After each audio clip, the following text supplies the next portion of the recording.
दोस्तों, middle east में एक बार फिर से हालात खराब हो चुके हैं। युद्ध के बादल मिडिल ईस्ट में मंडराने शुरू हो गए हैं। ईरान ने अमेरिका पर और इजराइल पर ताज़ा हमले की और एक बड़े मिसाइल स्ट्राइक की वार्निंग दे दी है। और इसके अलावा अमेरिका के एक बहुत ही बड़े वेसल पर ईरान ने मिसाइल से हमला कर दिया है, जिसके बाद उसमें छेद हो गया है। दूसरी तरफ अब नेतन्याहू और डोनाल्ड ट्रंप के बीच में बहुत ही बड़ी खींचतान हो चुकी है, क्योंकि डोनाल्ड ट्रंप ने इजराइल के प्रधानमंत्री बेंजामिन नेतन्याहू को फोन पर गाली गलौज जैसे शब्दों का इस्तेमाल किया है। हर एक खबर पर बात करते हैं। सबसे पहले आज की बड़ी खबर पर ध्यान देते हैं। ईरान ने अमेरिका पर मिसाइल से हमला कर दिया है। खबर आपके सामने है दोस्तों। ईरान ने जो है अमेरिकी हमले का बदला लेते हुए अमेरिका के एक यूएस ओन्ड एमएससी सारिस्का जहाज पर क्रूज मिसाइलें दागी हैं। क्रूज मिसाइलों से ईरान ने अमेरिका के जहाज पर हमला कर दिया है। अलग अलग अखबारों ने इसको लेकर खबर छापी है। आरटी ने इसको लेकर छापा है, जिसमें लिखा है कि ईरान की क्रूज मिसाइल ने जहाज में विशाल छेद कर दिया है। जहाज पर हमले के बाद तेजी से अंदर पानी भी घुस रहा है और एक वीडियो भी इसका सामने आया है सबूत के तौर पर, जिसमें दिखाई भी दे रहा है कि ईरान ने जो हमला किया है, इस हमले के बाद अमेरिका के जहाज में एक बहुत बड़ा ह्यूज छेद हो चुका है और उसमें बहुत तेजी के साथ समंदर का जितना भी पानी है वो भरना शुरू हो गया है। क्लैश रिपोर्ट ने लिखा है कि आईआरजीसी नेवी ने एमएससी सारिस्का पर क्रूज मिसाइल हमले की जिम्मेदारी ली है और हमला कर दिया है। आगे लिखा है कि उसने इसे ओमान सागर में ईरानी जहाज लियान स्टार पर अमेरिकी सेना के हमले का बदला बताया है। आईआरजीसी ने एमएससी सारिस्का को अमेरिकी जायोनी स्वामित्व वाला बताया और वार्निंग दी कि इस इलाके में अमेरिका की ओर से किसी भी और आक्रामकता का निर्णायक जवाब दिया जाएगा। ओमान के पास अमेरिका के जहाज को यानी कि ईरान ने निशाना बनाया है, मिसाइल से हमला किया और ये ईरान का जवाबी हमला है। यानी कि अमेरिका ने जो पिछले कुछ वक्त में हमला किया है उसका बदला लेते हुए ईरान ने ये अटैक किया है। अब अगली बड़ी खबर देखिए दोस्तों। ईरान ने अमेरिका के एयरक्राफ्ट को भी फोड़ दिया है। फार्स न्यूज एजेंसी की फुटेज में ईरान के इस्लामिक रेवोल्यूशनरी गार्ड कॉर्प्स के सैनिकों को एक अमेरिका का MQI प्रीडेटर ड्रोन को निशाना बनाते हुए और मार गिराते हुए दिखाया गया है। ये जो ड्रोन है वो कुछ रात पहले ही ईरान के समुद्री क्षेत्र में घुस आया था और ईरान के इस्लामिक रेवोल्यूशनरी गार्ड कॉर्प्स ने ये घोषणा करी है कि उनके एयर डिफेंस यूनिट्स ने अमेरिका के MQI प्रीडेटर ड्रोन को ईरानी क्षेत्रीय जल यानी कि टेरिटोरियल वाटर्स पर हवाई क्षेत्र में घुस आने के बाद cruise missile surface to air missile से मार गिराया है। इससे पहले भी ईरान ने अमेरिका के कई एयरक्राफ्ट को जो पर्शियन गल्फ के ऊपर उड़ रहे थे उन्हें फोड़ा था और अब एक ये नया ड्रोन आ चुका है। अब अगली बड़ी खबर पर आते हैं। ईरान ने कुवैत में अमेरिकी बेस पर मिसाइलों की बौछार कर दी है। एक नहीं कई मिसाइलें दागी हैं और इसको लेकर अमेरिकी सेंट्रल कमांड ने लिखा हुआ है, स्टेटमेंट दिया है। अमेरिका के सेंटकॉम ने लिखा है कि ईरान द्वारा किए जा रहे हमलों को हम रोक रहे हैं। अमेरिकी सेंट्रल कमांड ने लिखा कि 2 बैलिस्टिक मिसाइलें कुवैत में पहुंची, जिसको अमेरिका ने रोका है। दावा किया जा रहा है कि आगे अमेरिका ने ये कहा है कि इस हमले में अमेरिका को कोई नुकसान नहीं हुआ है, लेकिन वहां अमेरिका इस बात को मान रहा है कि कुवैत में अमेरिकी बेस पर ईरान ने कई मिसाइलों से हमला किया है, जिसमें बैलिस्टिक मिसाइलें भी शामिल हैं और इन्हें रोकने के लिए अमेरिका को अपना एयर डिफेंस एक्टिव करना पड़ा है। अब अगली बड़ी खबर देखिए। इजराइल पर किसी भी वक्त ईरान एक बार फिर बड़ा हमला करने में है और ईरान ने इजराइल को इसको लेकर वार्निंग भी दी है।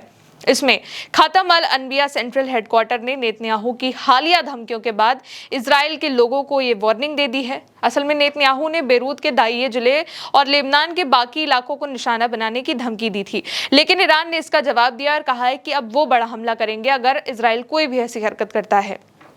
ईरानी अधिकारियों ने कहा है कि अगर ऐसे कदम उठाए जाते हैं और सीज फायर का उल्लंघन जारी रहता है तो उत्तरी इजराइल और कब्जे वाले इलाकों में सेना से जुड़ी बस्तियों के निवासियों को संभावित नतीजों से बचने के लिए वहां से निकल जाना चाहिए। यानी कि ईरान पर बड़ा जो है अब इसने स्टेटमेंट दिया हुआ है कि हम इजराइल पर बड़ा हमला कर सकते हैं, मिलिट्री ऑपरेशन शुरू कर सकते हैं, इजराइल में स्ट्राइक कर सकते हैं। इसलिए ईरान ने वार्निंग दी हुई है कि इजरायलियों को अपना घर वहां से छोड़कर निकल जाना चाहिए, क्योंकि ईरान अब एक्शन मोड में है। इसके अलावा रिजाई ने कहा है कि अगर लेबनान पर हमले पूरी तरीके से नहीं रोके गए तो जायोनी शासन और इस क्षेत्र में मौजूद अमेरिकी सेनाओं के लिए बुरे दिन आने वाले हैं। वो खुद भी ये अच्छी तरीके से जानते हैं कि ये कोई कोरी धमकी नहीं है, हमारी उंगलियां ट्रिगर पर हैं। इन सब का साफ मतलब दोस्तों एक ही है और वो ये है कि ईरान किसी भी वक्त इजराइल पर हमला बोल सकता है। इसलिए नागरिकों को वार्निंग दी गई है कि वो इलाका छोड़ दे, वरना वो इस हमले का शिकार हो जाएंगे। अब अगली बड़ी खबर देखें।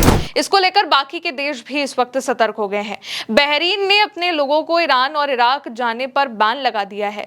मंत्रालय ने बहरीन के एक बयान जारी किया है और कहा है कि इस वक्त जो है सुरक्षा और हालात पर जारी तनाव को देखते हुए हम ये बड़ा फैसला ले रहे हैं। मंत्रालय ने इसीलिए अपने नागरिकों से अपील करी है कि वो इसका पालन करें और ईरान और इराक की यात्रा ना करें, वहां जाने से बचे, परहेज करें। सरकार का कहना है कि ये जो कदम है वो नागरिक की सुरक्षा सुनिश्चित करने और राष्ट्रीय हितों की रक्षा के उद्देश्य से उठाया गया है और स्थानीय मीडिया के मुताबिक ये जो प्रतिबंध है वो अगली सूचना तक लागू रहेगा, यानी कि तब तक जारी रहेगा जब तक बहरीन ये दोबारा कहना दे कि ठीक है अब आप जा सकते हैं। अधिकारियों ने वार्निंग दी है कि आदेश का उल्लंघन करने वालों के खिलाफ कानूनी एक्शन भी लिया जाएगा और ये निर्णय ऐसे वक्त पर आया है जब पश्चिम एशिया में हालिया संघर्षों के बाद जो सुरक्षा के हालात हैं वो बिगड़ चुके हैं और एक बार फिर से सीज फायर नाजुक माना जा रहा है, क्योंकि इस वक्त फिर से हमले शुरू हो चुके हैं और इसीलिए बहरीन ने अब इराक और ईरान ना जाने की नसीहत देनी शुरू कर दी है। खैर, अब अगली बड़ी खबर पर आते हैं। ट्रंप ने फोन कॉल करके नेतन्याहू को गाली दी है। दोस्तों, मैं झूठ नहीं बोल रही हूँ, गाली जैसे शब्दों का इस्तेमाल किया है। इजराइल के लेबनान पर किए जा रहे हमलों की वजह से ट्रंप पर प्रेशर है, क्योंकि वो नेतन्याहू को सपोर्ट करते हैं, इजराइल को सपोर्ट करते हैं और अब ट्रंप ने नेतन्याहू को इस मसले पर फोन करके गाली दे दी है। क्लैश रिपोर्ट के हवाले से ये खबर है जिसमें लिखा हुआ है कि आज फोन पर नेतन्याहू से ट्रंप ने कहा कि तुम तो बिल्कुल पागल हो, अगर मैं ना होता तो तुम अब तक जेल में होते, मैं ही तुम्हारी जान बचा रहा हूं। अब हर कोई तुमसे नफरत करता है और इसी वजह से हर कोई इजराइल से भी नफरत करता है। खुलेआम डोनाल्ड ट्रंप नेतन्याहू को पागल बोल रहे हैं, क्या वजह होगी? आगे एक और खबर है, उसमें भी कहा गया है कि ट्रंप ने नेतन्याहू से कहा है कि बेरूत पर बमबारी करने से वैश्विक स्तर पर इजराइल और भी ज्यादा अलग थलग पड़ जाएगा। ट्रंप ने नेतन्याहू को यह भी याद दिलाया कि उनके भ्रष्टाचार के मुकदमे के वक्त उन्होंने उन्हें जेल जाने से बचाया था और उनसे कहा कि तुम तो बिल्कुल पागल हो, अगर मैं ना होता तो तुम तो अब तक जेल में चले गए होते, मैं ही तुम्हारी जान बचा रहा हूं और तुम क्या कर रहे हो। अब हर कोई तुमसे नफरत करता है और इसी वजह से हर कोई इजराइल से भी नफरत करता है। एक दूसरे सूत्र ने बताया कि ट्रंप बहुत ज्यादा नाराज थे और एक समय पर तो वो चिल्ला पड़े कि आखिर तुम कर क्या रहे हो, एकदम तुम्हारा दिमाग काम नहीं कर रहा है क्या। ऐसी बातें निकलकर सामने आ रही हैं। नेतन्याहू और ट्रंप के बीच में अब कोई अच्छी बातचीत हो नहीं रही है, खासकर लेबनान में जो इजराइल की हरकत है उसकी बात तो बिल्कुल नहीं हो रही है। अब अगली बड़ी खबर देखते हैं। स्ट्रेट ऑफ हॉर्मुज के बाद बाब-अल मंडेब भी बंद है। ईरान की इस्लामिक रेवोल्यूशनरी गार्ड कॉर्प्स की कुद्स फोर्स के कमांडर इस्माइल कानी ने वार्निंग दी है कि अगर इजराइल लेबनान और गाजा में फिर से अपने सैन्य अभियान को जारी रखता है तो ईरान के सहयोगी समूह जो हैं यमन में, वो नए इलाकों में इजराइल के खिलाफ कार्रवाई शुरू कर सकते हैं। कानी ने कहा कि हालात ऐसे मोड़ पर पहुंच सकते हैं जहां बाब-अल मंडेब स्ट्रेट और हॉर्मुज स्ट्रेट में पूरी तरीके से यातायात जो है वो सामान हो जाए, वो नहीं हो पाएगा। उनका इशारा इस ओर था कि अगर इस महत्वपूर्ण समुद्री मार्ग में व्यवधान पैदा होता है तो बाकी के मार्ग में भी वैसी स्थिति बन सकती है, यानी कि अगला टारगेट फिर इनका बाब-अल मंडेब स्ट्रेट होगा, उसको बंद कर देंगे।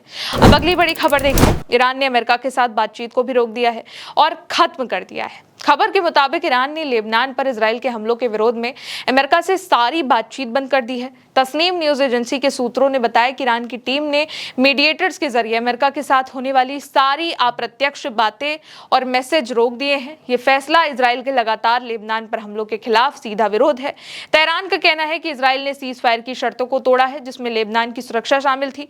ईरानी अधिकारियों ने साफ कहा है कि जब तक इजराइल गाजा और लेबनान दोनों जगहों पर अपने सैन्य हमले रोक नहीं पाता है तब तक अमेरिका से कोई बातचीत नहीं करने वाले। ये भी मांग करी है कि इजराइल लेबनान के कब्जे वाले इलाकों से पूरी तरीके से वापस चला जाए। ईरान और उसके सहयोगी की शर्तों पूरे होने तक कोई नई बातचीत नहीं होगी। बातचीत बंद करने के साथ साथ ईरान और उसके क्षेत्रीय साथी अब सैन्य रूप से और ज्यादा दबाव बढ़ाने की तैयारी भी कर रहे हैं और इस रिपोर्ट के मुताबिक वो स्ट्रेट ऑफ हॉर्मुज को पूरी तरीके से बंद करने और बाब-अल मंडेब जैसे दूसरे रास्तों पर भी एक्शन लेने की प्लानिंग कर रहे हैं ताकि इजराइल और उनके समर्थक को सबक सिखाए जा सके। इसका मतलब यह है कि ईरान ने इजराइल के हमलों के विरोध में अमेरिका से बातचीत बंद कर दी है और अब जो दबाव बढ़ाने की तैयारी है वो भी शुरू हो चुकी है। अब अगली बड़ी खबर देखिए। यूरोप और जो जापान है वो अब अमेरिका के खिलाफ है, खासकर इजराइल के खिलाफ है और लेबनान में जो हो रहा है हमला उसके खिलाफ है। जापान ने ईरान से अमेरिका के साथ समझौते के लिए और भी अधिक लचीला रुख अपनाने की अपील करी है। जापान ने वार्निंग दी है कि स्ट्रेट ऑफ हॉर्मुज बंद रहने से वैश्विक सप्लाई चेन ठप होगी और इससे दुनिया भर में मंदी आ सकती है। यूरोपियन यूनियन यानी कि ईयू ने भी इजराइल से सैन्य कार्रवाई रोकने और लेबनान की संप्रभुता का सम्मान करने को कहा है। सऊदी अरब ने भी कुवैत पर हमले की निंदा करी है। अब आखिरी खबर पर आते हैं। जंग के बीच में रशिया ने बहुत बड़ा हमला कर दिया है दोस्तों। रशिया ने फिर से यूक्रेन पर बड़े पैमाने पर मिसाइलें दाग दी हैं, ड्रोन दाग दिए हैं। कुल 73 मिसाइलें, जिसमें बैलिस्टिक, क्रूज और एंटीशिप मिसाइलें और इसके अलावा 656 ड्रोन से अटैक किए हैं। 100 से ज़्यादा लोग घायल हैं। रशिया और यूक्रेन का जो जंग है वो एक बार फिर से बड़ी होती हुई शुरू दिखाई दे रही है। खैर, जो मिडिल ईस्ट के हालात हैं, अगर उनकी बात करी जाए तो मिडिल ईस्ट के हालात अब बिल्कुल ठीक नहीं रह रहे हैं। इजराइल लेबनान में जिस तरीके से नरसंहार कर रहा है, अब उसके खिलाफ खुद डोनाल्ड ट्रंप आ चुके हैं, क्योंकि उनके ऊपर बहुत ज़्यादा प्रेशर बन चुका है। दुनिया भर में इजराइल की इस वक्त थू-थू हो रही है। हर देश ये मान रहा है कि इजराइल जो कर रहा है, लोगों पर हमले कर रहा है, वो गलत तरीके से। इसीलिए अब इसको लेकर जितने भी देश हैं वो ये मान रहे हैं कि इजराइल के ऊपर दबाव बनाना चाहिए ताकि ये युद्ध खत्म कर दिया जाए। और इसीलिए डोनाल्ड ट्रंप भी नेतन्याहू को फोन कॉल करके इस बात पर जोर दे रहे हैं कि इस युद्ध को जैसे तैसे जितना जल्दी हो सके बंद किया जाए, और यहाँ तक पागल जैसे शब्दों का इस्तेमाल किया है। दूसरी तरफ ईरान ने भी इजराइल को बड़ी वार्निंग दे दी है कि अब हम मिलिट्री ऑपरेशन अगर करेंगे तो इजराइल में भयंकर तबाही होगी, इसलिए इजरायलियों को घर छोड़कर निकल जाना चाहिए। फिलहाल दोस्तों अभी के लिए इन 10 अपडेट्स में इतना ही। फिर मिलेंगे नई बड़ी खबरों के साथ। आप देखते रहिए उल्टा चश्मा यूसी। मेरा नाम है गौरी वर्मा। शुक्रिया।